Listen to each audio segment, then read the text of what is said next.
Open scene at 12 a.m. The day before grabs my ankles like I'm tangled in a blanket of doubt. I want to say I read a book. I don't. I want to say I meditate. I don't. I play Animal Crossing until I'm enraged by the capitalist propaganda inherent, linking it to Donald Trump inherent to the fall of American politics. I fall asleep thinking about how I should write about it. I don't. Time lapse from 2.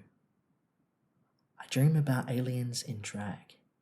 My subconscious believes that extraterrestrials not only experiment with terrestrial gender binaries, but have released their own makeup palettes. They also have cake.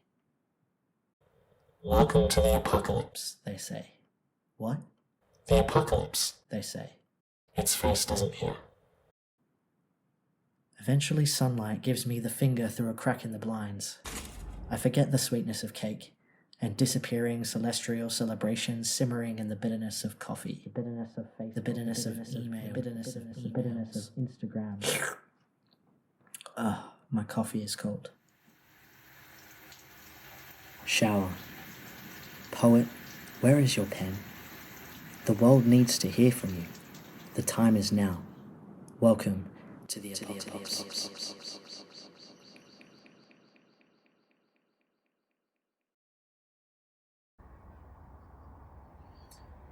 I was a shy kid, from a strict home, so I had never known how to speak my mind or where to find it. I was handed the legacy of a pedigree dependency, the tendency to be seen but not heard. My words became deliberate.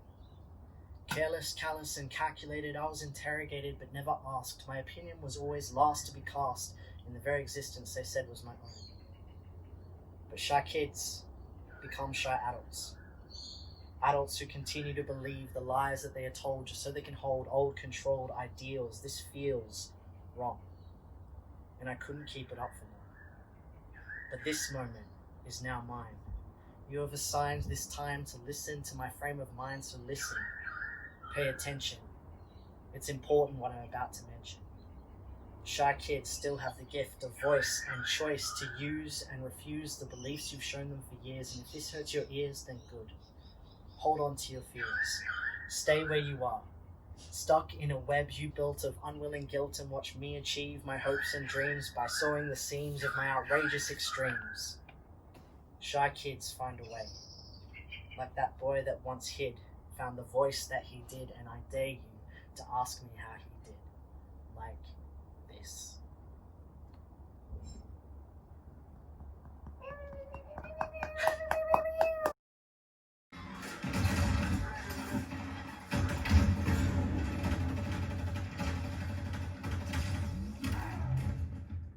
Sometimes I fall in moments, melting into a puddle.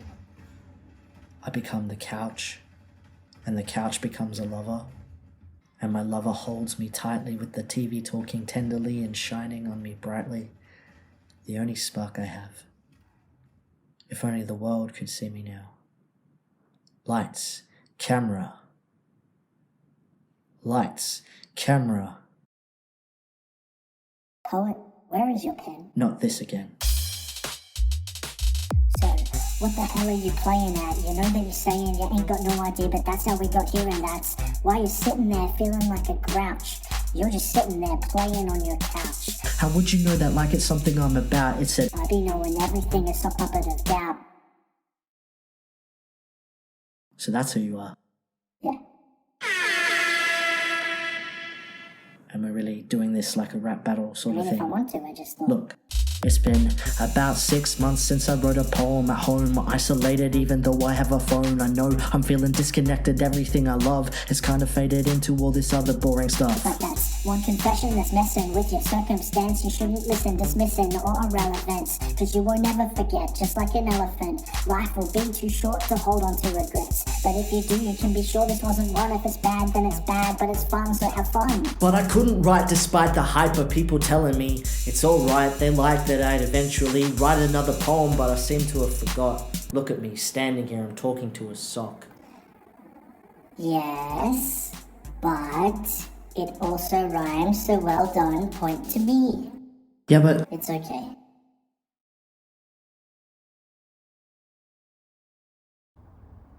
Sometimes I miss the microphone. Shaking hands and controlled breath, that one step to the stands that lasts forever. Fear of failure painted in a shade of bravery that politicians should dream of. Charisma in vulnerability and truth. I miss the faces of friends in dim light, togetherness forged in mirrored thought and echoes in clicks. The masterpiece is not the poem. The artist is not the poet. The art is this memory spilled on the darkness of a moment.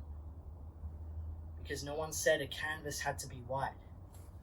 Most nights I hide from shadows and darkness because even they can't see in the absence of sight.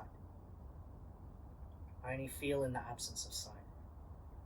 The true colors of my brain are painted in the emptiness that I reach for in the day because you can't trust your eyes, but you can trust your heart. The hard part is being comfortable with sitting in the dark. Somewhere in your chest there is a refuge from the chaos that you've held onto so tightly with both hands, trying to keep balance. But who needs balance when I can call the stars by name and swing to them, swing between them, swing from them to heaven if I wanted, if it just wasn't outside my comfort zone?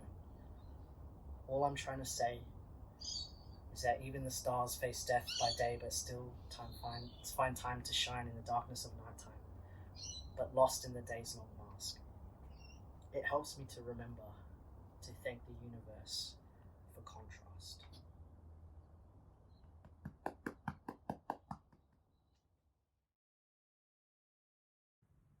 Welcome to the apocalypse, a call to create the future.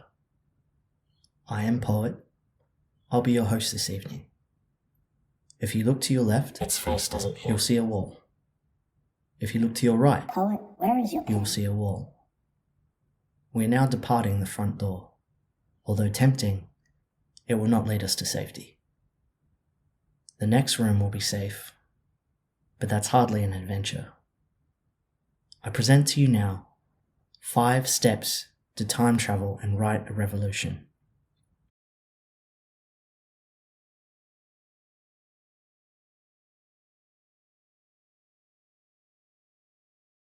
Let's begin. Step 1. Identify the moment you occupy. I'd like to encourage everyone to look within themselves, even if you see things that aren't ideal. Even if you see yourself sorry for just that, it's okay. We have thousands and thousands and thousands. Step 2. Make yourself comfortable in a question. Socrates wrote that it is not wisdom that enables a poet to write, but instinct, inspiration, imagination. We write for the question, learning truth through the decomposition of position, a language more accurate than history, more philosophical than the future, more universal than an answer. Step 3. Demonstrate heroic strength. Weakness is accepting the answers that comfort, that create a sense of self as solid as smoke and mirrors. Like, I am not a poet in the absence of a poem. Prove that bravery is the collection of fragments shattered by circumstance and fate, and destiny is faith in using them. Throw them in the cauldron of a notebook and let your words transform to magic. Step 4. Take a step forward. This is a new moment. Take a step forward. This is a new moment. Take a step forward. This too is a new moment. Thread them together. Read them from left to right and you have your narrative. But a poet travels time.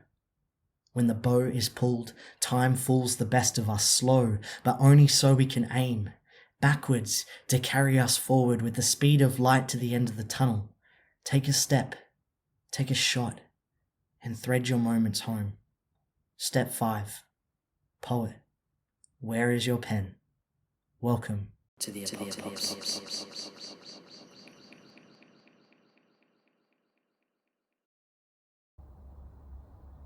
I look towards the heavens on a starlit night, my beating heart open, thinking something like this.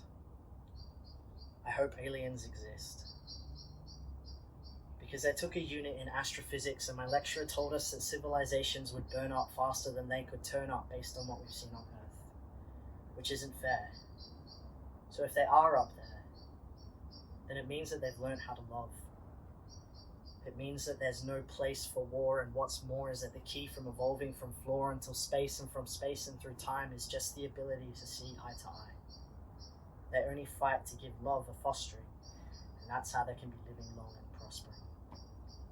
I like to believe they are up there, that they evolved from beings like us who learned how to trust before becoming stardust so that the universe would welcome them, saying, "There's a place for you here. There's a place for you here, in party paradise where the truth juice is served over the ice rings of Jupiter and the bar tab is endless because you stopped getting stupider and woke up. We're all cool in space." And Captain Zing, he's this weird insect-cat hybrid thing. He's leaning on the bar, dips his proboscis in a hibiscus drink thinking of its origin. Man, why do they have to devour the trees and the forests and the flowers? We've saved them this table, but we've been waiting for hours.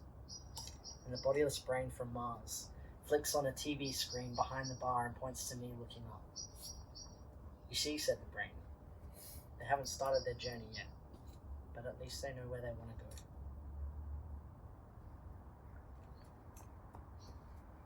I like it. Thanks. I like it a lot.